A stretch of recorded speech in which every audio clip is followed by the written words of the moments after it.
are that sailing couple coming at you live, pre-recorded from our home studio, which is also our living room and the table that we fold laundry on.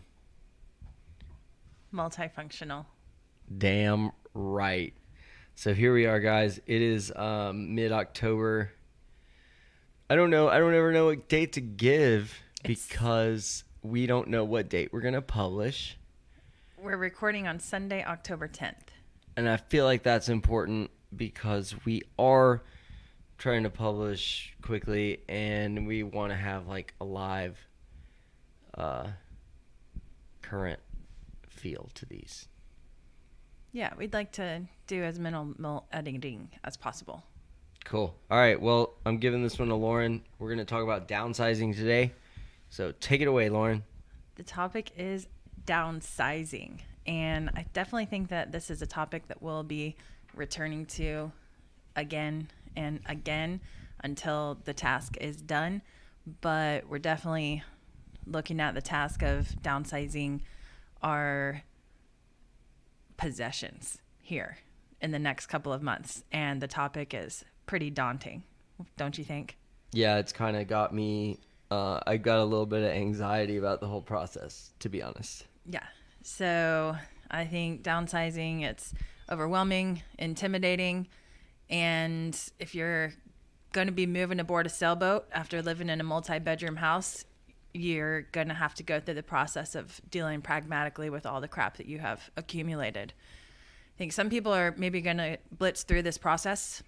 Some may enter the nomadic lifestyle earlier in life than others, and maybe they never have to deal with a grand downsize.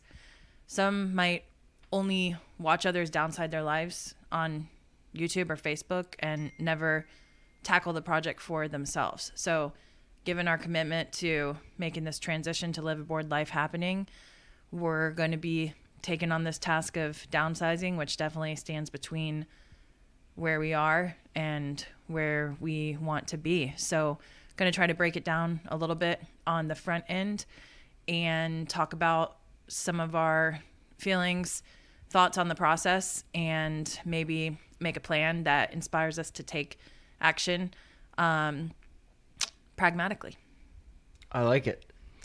So before we talk about tips and methodology, I think it's important to remember the advantages and the pros of downsizing, again, from a practical standpoint. Remembering, like, honestly, who really needs all this stuff anyway? Yeah, I mean, I kind of viewing this as it's like an exercise in mindfulness, you know? And for me, it's kind of like I'm very sentimental. And I like collectibles too.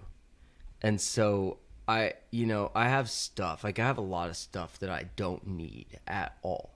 Like, and then I have stuff like for that stuff that I don't need, you know, like I have a whole shelving unit and furniture to house my record collection, you know, which serves very little actual purpose, especially in the days of like Spotify, except the fact that I'm sentimental and I like tangible things. And like, I'm just like, I'm weird. Like I like to sit on the couch and like, you know, roll up a joint and, you know, look at the art on the record that I'm listening to. And like, I mean, just think about how many other people have like pulled that disc out of that sleeve and put it on a needle on it, you know. I'm just a nerd like that. Like that stuff, it, you know, it has value, but in the life that we're pursuing, that value is intangible. That's a good point. You kind of dove right into the topic of sentimentality. Well, that's what's the hardest part for me. So that's what's on the top of my mind. When you talk about, you know, getting rid of your stuff, mm-hmm. You know, it's not the t-shirts. It's not the multiple pairs of shoes. Like I wear the same pair of shoes anyway. I honestly could deal with the same load of laundry like in perpetuity. Where we have 5 minutes and 20 seconds, Gary V. So anyway, that's a joke we have, inside joke. You can ask me about it in the comments. I'll reply. Well, yeah, I mean, I think I said really early, like, my biggest anxiety is just, it's about the stuff that,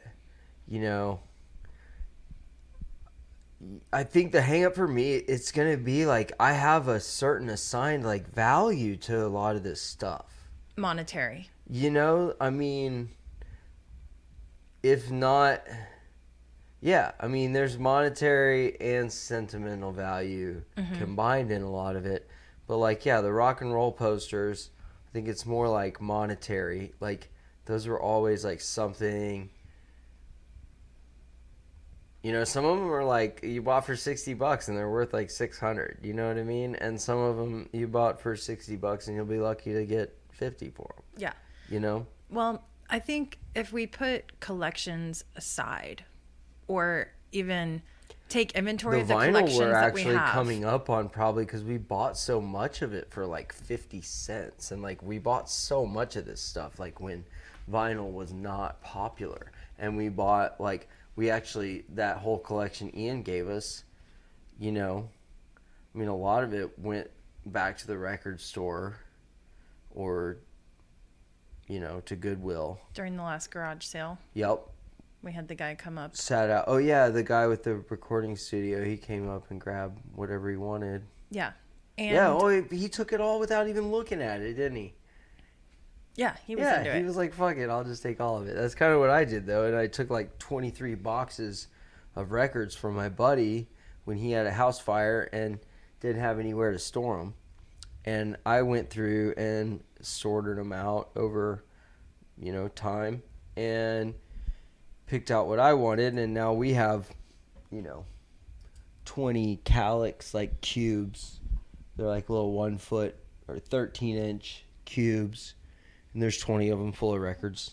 It's like a whole wall in our living room. Yeah. And we have a nice record player, and I got a nice stereo system to play them on. It's not like excessive, but yeah, there's, and $1,000 there. There are options for storing valuables that are not designed to travel with you on the boat, but not necessarily something that you want to part with forever. Yeah, I mean, that's like, I'd be way more into storing this, even if I had to pay money for it. Like, I would really like to give the record collection to my niece. So... have you ever downsized before? Let us know down in the comments below. Yeah. Are you a downsizer? We would like to know. If you ain't upsizing, then you must be downsizing. Or I guess it would be more like, if you're not busy upsizing, then you must be busy downsizing. One or the other. It's a Bob Dylan song. Is it? Look it up. Tell me if you know what Bob Dylan reference I'm trying to make very ungracefully in the comments below. Please do. So, talked a little bit about the advantages of deciding to downsize. Going to talk a little bit about some doubts and fears that are coming up when faced with the process here. I think for me... You got some FUD going on? A little bit of those queasy feelings. A little bit of fear, uncertainty, and doubt. Fear, uncertainty, and doubt. So, I think that one of the scariest things for me is wondering, am I ever going to qualify for a home loan or mortgage ever again? Oh, man. That's for me, too. I mean, just because of the journey that we had getting to this point in our lives and how, I mean, yeah, just how much uncertainty there was all along that path until the day we signed the papers. Honestly, there was so much uncertainty and doubt. Absolutely. And I mean, I had swallowed it so many times and just accepted the fact that I was going to pay rent forever, never have any equity, or like just be priced out of the asset class like forever. Because I have no skills. That's not true. But you didn't look great on paper. I ain't no college boy. So, yeah, it took a lot of work for us to get a mortgage.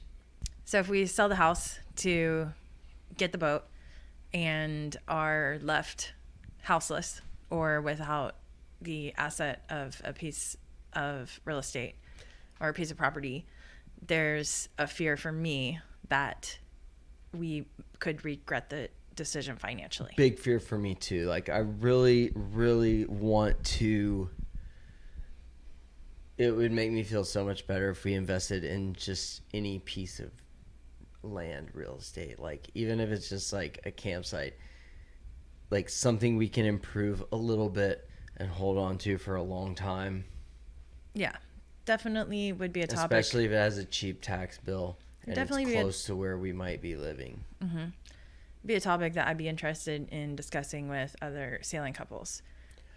Yeah, do like they hold real estate? What's your level of comfort with just? I mean, are you totally floating on water, or like what's your attachment to land? Mm-hmm.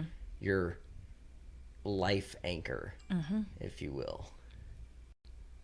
Yeah, I think that's the thing that I'm scared of the most is regretting the decision financially. But regardless of whether we were to even be able to keep the house and still transition to the live aboard lifestyle, which I don't see us being able to keep this house, but I'm not going to put it out of the question. But even in the event that we could keep the house, we're still going to have to downsize. Yeah, totally. So we have a problem with collecting things and accumulating things. It's natural. Yeah, it just happens, you know. But we've gone through this process several times. Mm-hmm. You know, we've moved from place to place and worked jobs here and there and everywhere. Mm-hmm. When we moved to California, we only had what we owned in a van. I had a small storage unit, like a 4-foot by 8-foot storage unit. And that was where it all began. Yeah, and we believed in each other, and we made it happen. We built a life out here. Yep. So some stuff has been with us since we've known each other, and other stuff we've picked up along the way. I think some stuff will be super easy to let go of and let it just kind of flow through our fingers onto the next steward of the item, but other things might be a little bit more difficult to part with. So we're going to move into some of the methodology for attacking the task of downsizing. Yeah, attack the mountain of stuff. Like that's the biggest part is you got to attack the mountain of stuff. Well, we've talked about raising the mindfulness of what you bring into the house starting now. Yeah, totally. Like have that thought when you're at Home Depot filling your shopping cart up. Or it's like, wherever this is a shopping cart full of stuff. You know, I mean, yeah, at the grocery store, like you're going to eat and consume most of it, or it's going to leave in the trash can, you know. But it's amazing what you can end up. But yeah, before you go to the checkout, look in your cart and think about it like, where's all this stuff going to end up? Like, what is in my cart? Is it mostly packaging? You know, there's like, 5 cubic feet in a shopping cart, you know, 8 cubic feet in your typical like car trunk.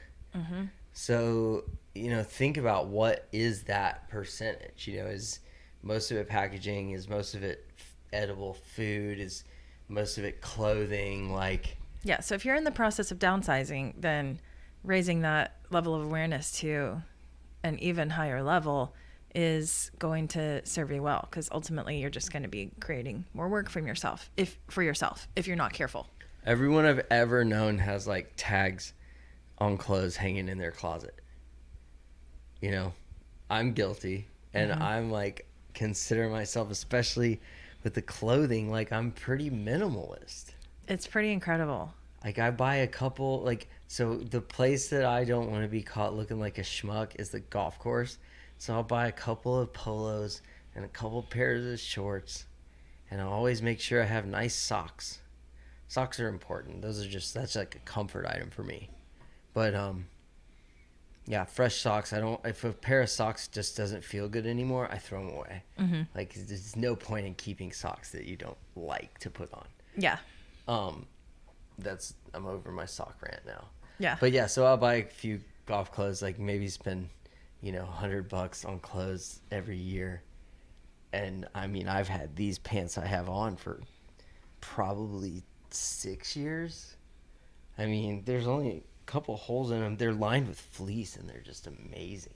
Yeah, those are some nice pants. I like these pants. Yeah, quality is good when it comes to clothing. You can hold on to that stuff longer. Yeah, and then that's another thing is like I try and buy stuff I like and stuff that's nice and hang on to it. It's hard for me to throw stuff away, and I think part of that comes from just like being poor and not having things, and so getting things. Like, you ever notice how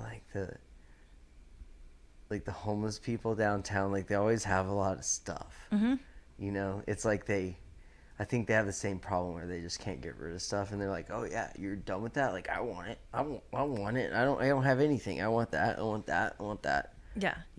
Well, like you said earlier, no matter what size receptacle you're given to hold your stuff, you're gonna fill it up. You're gonna fill it up. Yeah. So what's the point of pushing around a half full shopping cart, right? You're gonna fill that fucker up. So I definitely was looking into my garage. Was looking into the topic of downsizing in preparation for trying to do a podcast about it, and saw a couple that had gone from a multi-bedroom house like ours to kind of modified van life with lots of stuff in storage at friends and families and stuff so they could temporarily live the van life. Mm-hmm. And then they took that stuff that was on hold at their friends and family's house and downsized to a 1-bedroom apartment. Mm-hmm. And then finally they decided we can go without. We don't need that anchor of storing our stuff at mom and dad's house. We're ready to just let the 1-bedroom apartment go and finally transition to full-time van life. So this couple went through phases of downsizing. Yeah, it sounds like maybe they did a little bit of like kind of theory, mm-hmm. and then they did a little bit of practice mm-hmm. with the security of the storage stuff that they could go back to. Mm-hmm. And so then maybe they went back to the apartment with just more mindfulness after the practice. Mm-hmm. And I mean, I think, yeah, that's... And even watching them... Picture perfect, right? I mean... It's a nice way to show the process for sure.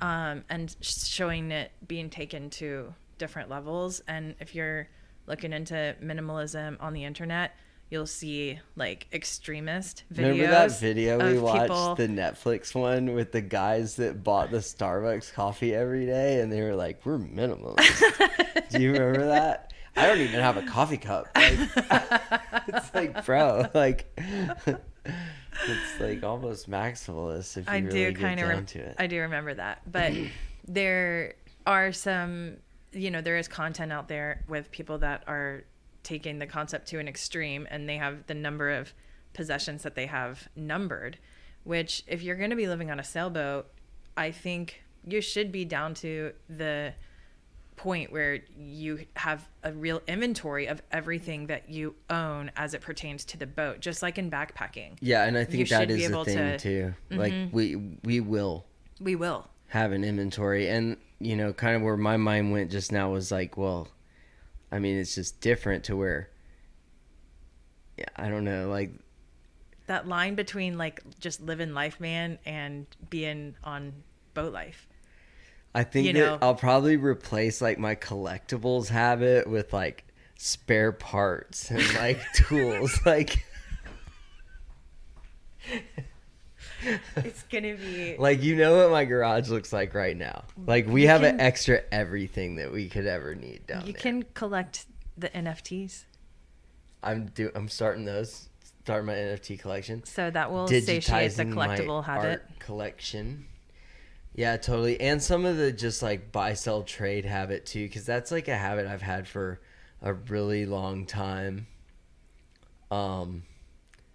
Is yeah, like I'm a fucking flipper, man. Like I love to like, dude, I have bought like a pair of scissors on sale, on clearance at Walmart because I knew that I could sell them on Amazon for like You know what would be double really they were on funny? the shelf.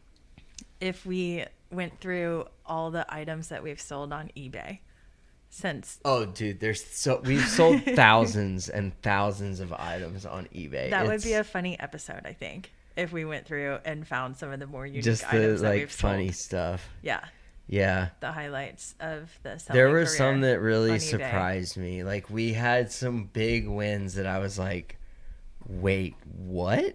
We'll have to look back because Yeah. I don't remember some of the things that we've sold. Oh, I remember a What couple. about the, I remember. Do you remember the vintage toaster oven? Wait, what about the Twinkies? Oh yeah, we did. Like we had a Twinkie hustle when Twinkie went out of business. If y'all remember that, tell me down in the comments.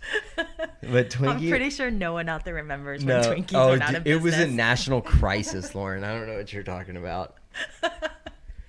Yeah, it was like Hostess Bakery went out of business, and so for like 2 weeks, it was very uncertain what was going to happen to like the Twinkie brand and Ding Dongs and Ho Hos. And so if you like, they got bought out of the retail shelves instantly, and then within a week, the whole warehouse system was sold out of Hostess products. And then the eBay market, it was like they were blew going up. for. We would have to look up to see what the highest price box we sold was. We sold a lot of them for like $8, but we sold a couple got bid up. Like a couple of the 99-cent auctions ended up going for like $45. We'll see. We'll look it up. We'll history see how tells accurate us. my predictions are. I do have rose-colored glasses with my history most of the time. Makes for a better story, though. I love a good story. Don't let the truth get in the way of a good story. Absolutely. So, being mindful of what you bring into the house and starting as soon as possible. Yeah, and what we're experimenting with right now is just a rule of like 1-to-1. You know, If you bring something bring in. it in, you got to get rid of something. And like, so we've really started establishing that with the, clothing, shoes. Yep. I mean, yeah. Yep. We've got a little bit of a staging area going. We're in the process personally of kind of assigning value, I think, and deciding what, picturing what goes with us long term. Yep. So You know. it's basically keep, donate, recycle, or trash, and then sell. Donate could encompass gifting. Yeah, and then I'd like to, let's separate those two, because like I think you mentioned earlier the whole sentimental, like gifting some of the sentimental items like to your friends, Absolutely. and just knowing, I mean that'll make me feel better about some of the stuff. I mean, I know we have stuff in our house that like our friends gave us because they didn't have room for it, but they didn't want to like give it away or sell it. You know what I mean? So, I mean, we got stuff in our house that was in my best friend's grandma's house. You know what I mean? Like old furniture and stuff. And, obviously, that stuff hopefully we can go back to Robbie or Maddie. Absolutely. It's, important, and I think it's important when you're kind of releasing items or passing them on to the next steward that there's a respect or reverence for why you came into custody or possession of the item in the first place. So having the time to take stock of the items that are currently in your life or in your house and make the appropriate decisions. The earlier you start, then the earlier that you start with letting stuff go, then the better decisions that you can make and not have it be stressful that you're looking to have to get rid of everything all at once. Yeah, you don't want a time clock. I mean, that's the worst thing probably, is to have some kind of like time clock, like, oh yeah, like you got to get out of this house by this date, and so therefore all your shit has to be moved. Like, you know, especially if you're trying to make strategic decisions. I feel like that kind of put us at a disadvantage last time, is that we did that between spot. We had an apartment, a 2-bedroom apartment, between this house and the last house. And that apartment, the reason we had a 2-bedroom was so we didn't have to get a storage unit. And it was only marginally more expensive than a 1-bedroom. Mm-hmm. Like the 1-bedroom was too much money and the 2-bedroom was way too much money. So, you know, we went with the 2-bedroom instead of the 1-bedroom with the storage unit. And, yeah, I mean, we had time to do the garage sale at the house, and we got rid of a lot of stuff. We did. And we did a good job at like kind of having the stuff we're using out. You know, so when we moved into this house, we had like all the stuff we were using on the regular, you know. But then we also had a lot of stuff we weren't using on the regular that was kind of just left over from the last house that didn't get sold at the garage sale. Mm-hmm. It's like still in storage down in the garage. Yeah. I think with this house, like, we have about as much room as we had at the other house, just a little bit less room outside. We have just as much room over here, and we've managed to fill it up just as much as we did that other house. No. Not quite as much room? Dude, we had stuff everywhere in that house. We definitely did have stuff everywhere. It was like it was gross. Well, so some of the methodology, focusing on one room at a time. And even within one room, focusing on one part of a room at a time. Yeah, it's about being methodical, you know, and, you know, trying to go through the stuff. You know, one of our rules is like, how have you used it this year? You know? Mm-hmm. Have you used it in the last 6 months? Have you used it in the last 6 months? And if you haven't, then, you know, you should probably take that into your evaluation. You Absolutely. know?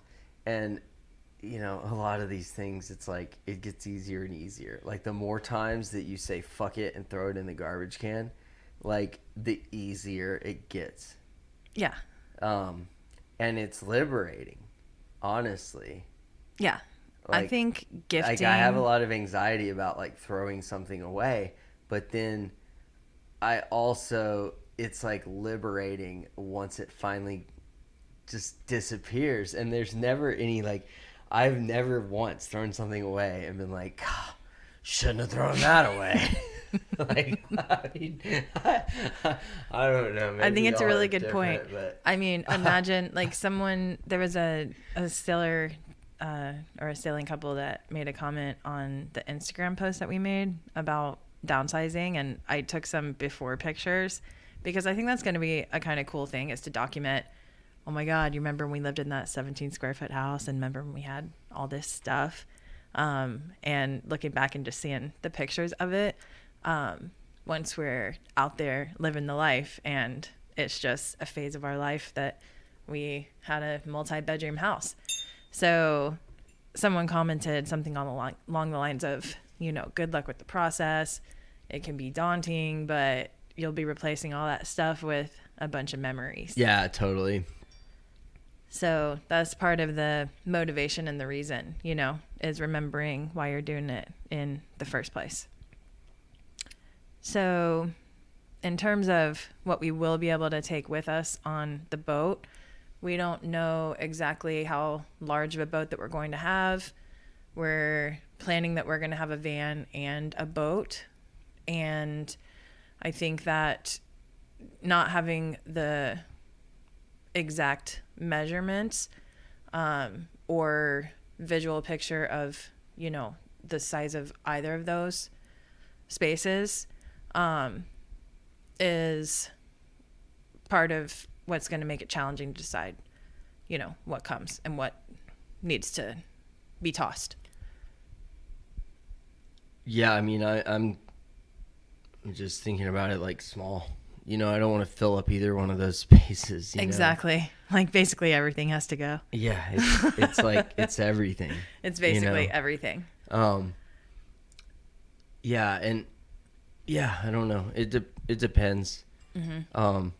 There's obviously like, so one of the things, you know, something that we've been talking about is, you know, we're probably not moving on to like our dream sailboat, like our sail around the world sailboat right away. You know, like we're not experienced sailors. So you know, it's not safe or practical or anything for us to just dive onto, you know, a 50-foot boat or, Yeah, and our you know, income is going to we don't have a lot of income either. So yeah, income's going to require that we have the connection with land for a couple of years. So we're going to be looking at a transitional period. yeah. So for sure. our idea of our sailing life in the next, you know, 5 years is probably a lot of trips out to Catalina and the Santa Rosa Islands, and then start cruising out of Mexico. exactly. And we'll be working in the you know, Encinitas, Oceanside, San Diego area. And so yeah, we are probably going to be in a smaller boat initially. You know, our ideal vessel is probably like a 35-foot Catalina, you know, or a 27, like a Cal 27, or like something we can camp out of for the weekends. Yeah. You know, and probably more, one of our biggest things with the boat we're buying, I think we touched on in the last podcast, was the proximity, you know, and so we want to be close to the, you know, somewhere around Kona Kai or America's Cup Harbor. Like we want to be close to the entrance to the San Diego Bay, and just more accessible to sailing and those weekend trips. Yeah. And then we'll probably be living, you know, camping on the boat, camping in the van, crashing with friends. Maybe getting a small spot. And if we Maybe getting a small spot depending on our income and cash flow situation. But especially if we're getting a smaller vessel for the sailboat, then even more so, basically, everything has to go. But yeah, I this mean, house. we're trading our stuff for freedom and just smaller space and more mobility and better views. Yeah, different way of life. Yeah, I mean, yeah, we're just switching it up a bit. I Yeah. mean, we used to live like that. We used to live wild and free. We used to go somewhere new every day, every week, and we haven't been lately. But I'm ready to get back to that life. yeah, One step at a time. So divvying up and offering up your sentimental items, I think is a good, important part of the process. Kind of like you were saying. definitely. It's all like, so for me, and this is where we're at. So this is probably why we're stuck on it. Is like this. It's this whole grading process of like, you know, and for me, the first step is letting go of the trash, you know, so like the Initial purge. Oscar Mayer Wienermobile Hot Wheels car that's been like sitting in my closet for the last 5 years is probably just going to go in the trash can. You know what I mean? Like, I think like there's just a ton of shit that we can just throw away. Ultimately. You know? Yeah. Or take straight over to like the Goodwill or The Salvation Army. You know? the fucking there's stores that just take your stuff and sort it. That's kind of their specialty. I mean, basically that's all what Goodwill is like a trash sorting organization. Yeah, anyway. They make a lot of money just making sure you don't have to pay the fucking exuberant dump fee. So Do you know how crazy. much money it costs to go to the dump? Like Yeah. if you fill your trash can up every week and like you have to actually take some trash to the dump, like there's a minimum charge. So like even if you're just taking one bag, they charge you for like 200 pounds of garbage. You know what's also crazy is like what a first world problem that downsizing is. Oh my God, I feel like such a dick. It's so true. I know, right? It's just like, so true. yeah. So I hope we find like some baseball gloves we can send out to fucking Dominican Republic. yeah, we'll try to pass on things responsibly as well. And I think that if you have a sense of responsibility towards the fact that you called that possession or item into your life in the first place, then karmically, energetically, you know, if you just, sure, we could just take everything and like put it Burn in a it. dumpster. Right. You know what I mean? And just like take it straight to the dump and just say, fuck it. But you're not going to take your records and put them in the back of a pickup truck and dump it into a landfill. No, I drive it off. We are working one room at a time and even one part of one room at a time. Yep. And Baby then steps. The trick is Small bites. don't fuck it up by like refilling that section of the room with other shit. Yeah. If you're, you know, especially big stuff, you're going to have to start letting the big stuff go kind of slowly but surely, systematically. That's one thing for me. It's like removing a container, you know, removing, for example, some of the furniture that came with the house. We need to find a way to get some of these pieces of furniture out to where we don't keep refilling them. Yeah, I feel you. I mean, yeah, we need to get. It's like function first, right? Exactly. You find function, Mm-hmm. and if it doesn't have function, then like for you directly, like in your life right now, like what function does Does it it serve a honestly purpose? serve? Mhm. You know, and then you go through your grading process, right? And like, so if it doesn't have function, it needs to go, right? Ultimately. So, you know, and I think it's like, oh, well, that's like, I'm going to use that, you know? And it's like, well, when are you going to use that, right? Exactly. And like, what would you do if you didn't have that? How often will you use it? Uh-huh. And like, how much space is it worth in your life, right? Yeah. It's quite the rabbit hole. It is quite the rabbit hole. And You I know, think and how do you get around like what sacrifice are you gonna have to make by getting rid of this thing, right? So like the guy who got rid of his coffee cup. Well, if you don't have a coffee cup and a coffee maker, then you you gotta have to chop down a lot of trees to be making them paper ones. Well, yeah, you got to be reliant on the guy with the coffee maker to make your coffee for you before you can drink your coffee. You know what I'm saying? Right. You got to go pay for it. You got to deal with the environmental impact of the disposable one-time use. You know, got to pay for that thing. every single day. Pay for your convenience. You know, just so you can carry a hairdryer instead of a coffee cup. Everybody's got choices. Another song lyric. Who sings that one? Let us know down in the comments below. So, selling or donating non-sentimental items, organizing and digitizing as you go. So that kind of goes back to taking inventory of the items that will ultimately come with us when we list this house and move on from this property. You know, or anything you're going to put in storage. I think that's also really important is when you put something into storage, It needs to be important enough that you take inventory. You got to inventory it. You really do.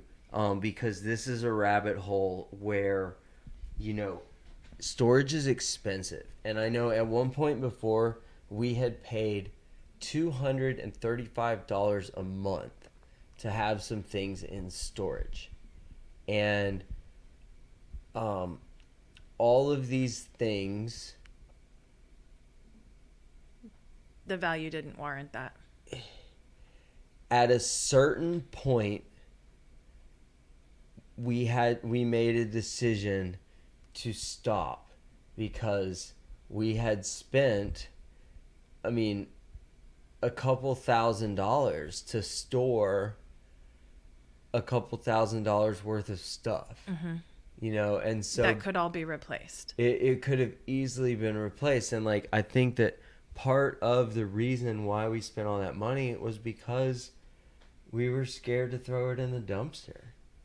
Yeah, we didn't want to have to spend $400 for a new pair of skis when we theoretically already owned a pair, but we were paying. But how many times to did we store ski? them. Once, twice. Exactly. You know.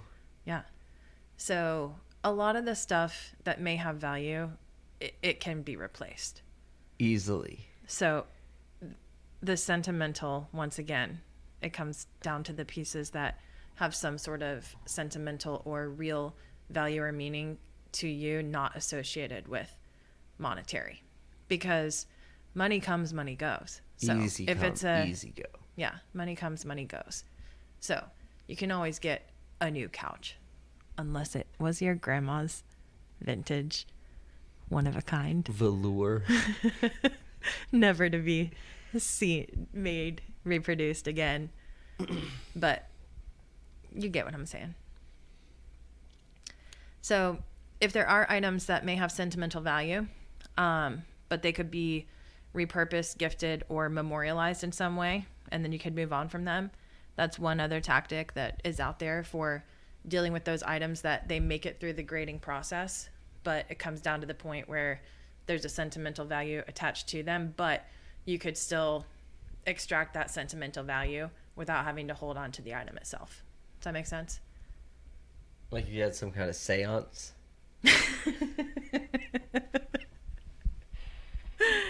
So, you know, kind of lastly, down the road, you can always ask for help if you find yourself stuck. You know, I think we're going to be able to tackle the process primarily on our own, although there'll probably be a lot of fighting, probably be a lot of anxiety and emotions attached with going through the process from start to finish. But well, part of it for us, we have this whole liquor cabinet that we're gonna have to evacuate. So if it gets tough, if the times get tough, the tough get drunk. There's tactics, strategies for getting through, apart from the Google checklists. Yeah, I mean, I think for us for me, it's the one room, one part of one room, you know, like start at the top and just push it all out the bottom, you know, like we're lucky our house has 5 levels because we have the physical it's very process segmented of moving stuff from the top, like down, kind of top down, all the way down. But you know, our storage right now, it's funny, we've only had this house for 2 years, but we already have stuff stored in the attic on the top floor above the bed. Christmas decorations. I'm Other pretty sure stuff. There's some other stuff Well, up there. I took those stupid doors off all the closets, so all those are up there. Like the folding doors. Mm-hmm. Those are just dumb, so I took them off. Yeah, so now we're going to have to get rid of those. Or put them back on. Hopefully get rid of them and put some new ones on. Maybe. We'll see. Probably just put them back on. Just put them back on. It's pretty standard. We're not like renovating this place. No, we're not. At least we don't think we are. We unless y'all want to send us some money on that Patreon and shit. That ain't happening. So yeah, you can always call for help if you need it. Mm-hmm. There are people to help you if the process is too daunting, too overwhelming. So, do you got anything else to add on the topic? Steady as she goes. Just stick to it. I mean, that's what I have to keep telling myself. Yeah.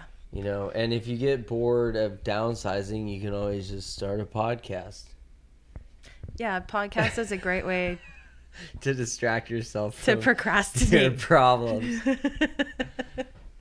And avoid the task of downsizing a few more of your possessions just a couple hours longer. Just a couple hours. Well, this one's pretty good. We're in 39 minutes, so roll the outro music. Yep. We'll see you guys out there, hopefully on an island somewhere, or at least like a sweet peninsula. See y'all out there. Good night, y'all.